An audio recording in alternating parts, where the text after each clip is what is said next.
سرخط مهمترین خبرها. مقامات تاجیکستان قرقیزستان را به اغوا انگیزی متهم کردند. تاجیکستان در رویخط کشورهای سه‌گانه وابسته به پول مهاجران و بازداشت دو زن ازبک برای قاچاق مبلغ به تاجیکستان.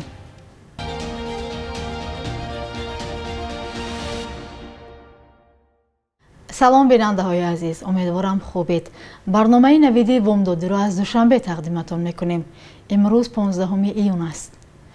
تاجیکستان را به سه‌گانه کشورهای بیشتر به پول مهاجران وابسته جهان شامل کردند. تاجیکستان بعد از لبنان و تونگا در صفحه سیوم قرار گرفته است.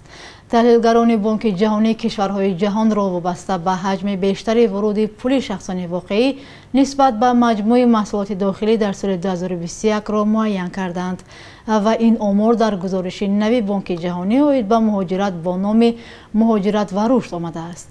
بعد تاجیکستان از لحاظ اهمیت انتقال پول برای اقتصاد قرقیزستان قرار دارد. بنا به معلومات بانک جهانی، حجم انتقال پول از جانب شخصان واقعی به تاجیکستان در سال 2021 حدود 3 میلیارد دلار را تشکیل داده است. همه سال بیش از 1 میلیون شهروند تاجیک در جستجوی کار عازم روسیه می شوند. وزارت کارهای خارجه تاجیکستان گفت در مناقشه در مرز با قرقیزستان فرمانده یک دیدبانگاه سرحدی زخمی شده وضعش از حد وزنین است. درباره کشته شدن یک سرباز چیزی نگفتند. مناقشه صبح دیروز 14 ایون سر زد، در حالی که قرقیزستان نظامیان تاجیک را به شروع تیراندازی متهم کرد. وزارت مرزبان‌های همسایه را به حمله ناگهانی با یراق گروهی و مینامیت‌ها به دیدبانگاه کیخ در جماعت واروخ عیبدار نمود. مقامات رفتار مرزبان‌های قرقیزستان را عملی تجاوزکارانه بی‌اساس دانستند. خدمات مرزبانی قرقیزستان شام 14 ایون وضع را در سرحد متشنج ارزیابی کرد و بار دیگر مرزبان‌های تاجیک را به تیراندازی متهم کرد. تاجیکستان عملهای اغوا انگیزانه خدمتچیان حربی قرقیزستان را محکوم کرده از جانب قرقیزستان طلب میکند تا جهت پیشگیری چنین مناقشه ها در آینده چاره‌های بی‌تأخیر اندیشد آمده است در اظهارات وزارت کارهای خارجه تاجیکستان. مقامات اینچنین ابرازی تشویش کردند که عملهایی به قبل آنها اغوا انگیزانه قرقیزستان علیه تاجیکستان خصوصیت منتظم گرفتند. خدمات مرزبانی قرقیزستان میگوید دو طرف توافق کردند که خط حرکتی مرزبانها را در منطقه بولاخباشی دقیق کرده نیروهای علاوگی را به جایهای دائمیشان برمیگردانند. راهبران دیدبانگاه بولاخباشی قرقیزستان و کیخ تاجیکستان وظیفه‌دار شدند که هر روز واخورده درباره وضع سرحد تبادل اطلاع کنند.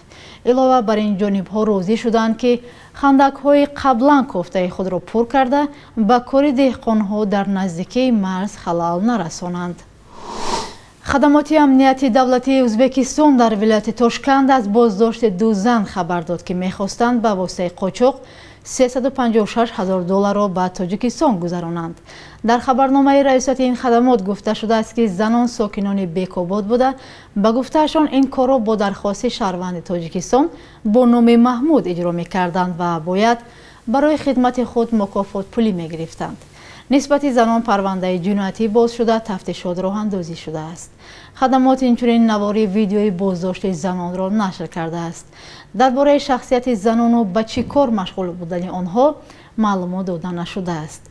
همچنین نفری که آنها محمود نام میبرند یگان معلوماتی علاوگی آورده نشده است. به نظر می رسد که اظهارات تحقیرآمیز دو سیاستمدار حزب حاکم هندوستان که باعث اعتراضها در داخل و خارج هندوستان شده است به زودی خاتمه نخواهد یافت.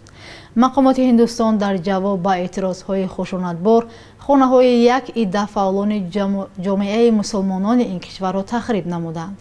ولی جامعه شهروندی هندوستان میگوید با بولدوزر تخریب نمودن خانه‌ها در جامعه دموکراتی جای داشتن نمیتواند. همکارم شهلوی گلخوجه در این باره گزارش دارد. روز دوشنبه 13 ایون در دهلی نو اعتراضی دستجمعی به قید گرفته شد که در آن به وجه عموم دانشجویان ضد تخریب خانه‌های فعالان مسلمان صدا بلند کردند. جای یادآوری است که بعد اظهارات ضد اسلامی دو سخنگوی بلندپایه‌ای حزب حاکم سروزیر هندوستان نریندرا مودی در گوشه‌های مختلف هندوستان جمعیت‌های اعتراضی برپا شد که بالاخره به خشونت پیچیده بود. آخر ماه می نوپور شرما و نوین کومار جیندال دو فعال والامقام حزب حاکم بهارت جنتا در مناظره تلویزیونی و شبکه‌های اجتماعی اظهارات تحقیر کننده مسلمانان را نشر نمودند. در پی آن در یکی از ولایت‌های هندوستان گردهمایی‌های اعتراضی مسلمانان هندی برپا شد که در بعضی حالت‌ها باعث موج خشونت و حبس اعتراضگران از سوی پلیس انجام یافت. روز 12 ایون مقامات ولایت اوتر پردش خانه سیاستمدار و صاحبکار مسلمان محمد جاوید را ویران کردند. به قول مقامداران این منزل غیر قانونی بنیاد شده و مهمه اسنای محاکمه در دادگاه صاحب آن حضور نداشت. در همین حال فعالان مسلمان و حامیان حقوق چندین استان هندوستان میگویند مقامات بدون ارزیابی و محاکمه خانه‌های مسلمانان شریک در اعتراضهای اخیر را ویران میکنند. ما میخواهیم تاکید کنیم که در جامعه دموکراتی با بولدوزر یکسان نمودن خانه ها امکان ندارد. बुलडोजर न्याय नहीं चलेगा, यही बात हम कहना चाहते हैं. هفته گذشته حزب حاکم بهارت جنتا عضویت دو مقامدار یاد شده را قطع نموده ابراز داشت که تحقیر یگان دین و آیین را قبول ندارد. پلیس هندوستان هم تحقیق عملکرد شرما و جندل را شروع کرد ولی قهر و غضب مسلمانان کاهش نیافت. اظهارات تحقیرآمیز دو سیاستمدار هندی را در کشورهای دیگر عالم از جمله قطر، عربستان سعودی، امارات متحده عرب، عمان و ایران محکوم کردند. اما سروزیر هندوستان نریندرا مودی تا حال در این باره چیزی نگفته است. کارشناسان میگویند حزب حاکم هندوستان استراتژی مقاومت با مسلمانان را داوطلبانه اختیار نموده است تا تاکید کند که این کشور مملکت هندو تباران بوده هر کسی مخالف این نظر است دشمن ملت می باشد.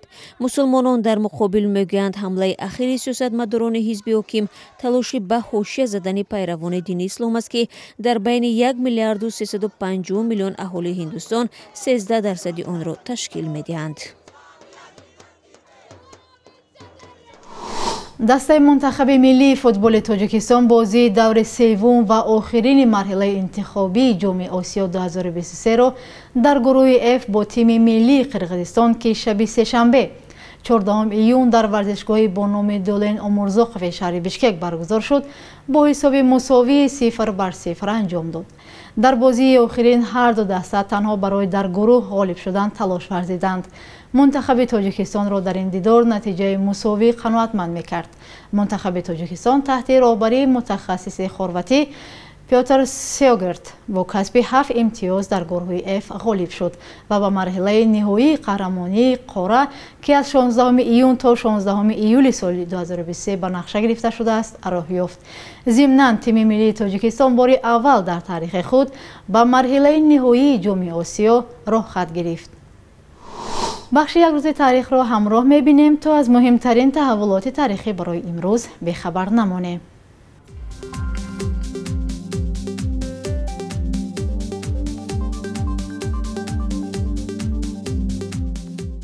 15 ایون سال 2011 مجلس نمایندگان قانون بحث برانگیز مسئولیت پدر و مادر را قبول کرد. بر اساس این قانون والدان را می توانند از جمله برای بی‌نظارت گذاشتن فرزند، مسجد رفتن فرزندان نابالغ یا حتی برای با تلفن موبیل یا پلنشت به درس فرستادن فرزندان جزا دهند. بر اساس این قانون که با تنقیدهای زیادی حامیان حقوق روبرو شده است، تنها سال 2020 برای بی‌توجهی به تربیت فرزندان 13,000 پرونده باز شده است. 15 ایون سال 2013 حدود 10 اتحادیه ایجادی تاجیکستان گفتند که از اولگا توتوبالینا خبرنگار هفته‌نامه آزیا پلوس برای یک مطلبش در نشریه به دادگاه شکایت می‌کنند. نویسنده‌ها و عالمان و رسامان و آموزگاران از استفاده یک پاره اقتباس لنین درباره زیاییان خود را تحقیر شده شمردند و دادگاه عالی یک سال بعدش نشریه را وادار کرد که از اهل زیا عذرخواهی کند. سازمان‌های حامی حقوق مرافعه‌های دادگاه ژورنالیست را محکوم کردند. 15 июни соли 2005 охирин қитъа ва гузаргоҳ дар минтақаи 5 ба дӯши нерӯҳои марзбонии тоҷик вогузор шуд ва бо ҳамин сарҳадбонони тоҷикистон назорати пурраи марз бо афғонистонро аз дасти русия ба дасти худ гирифтанд. баъд аз фурӯпошии иттиҳоди шӯравӣ тоҷикистон ба ҷанги дохилӣ гирифтор шуд ва русия тасмим гирифт назорати марз бо афғонистонро идома диҳад. бонки миллӣ қурби асъори хориҷиро барои имрӯз чунин таъин кардааст.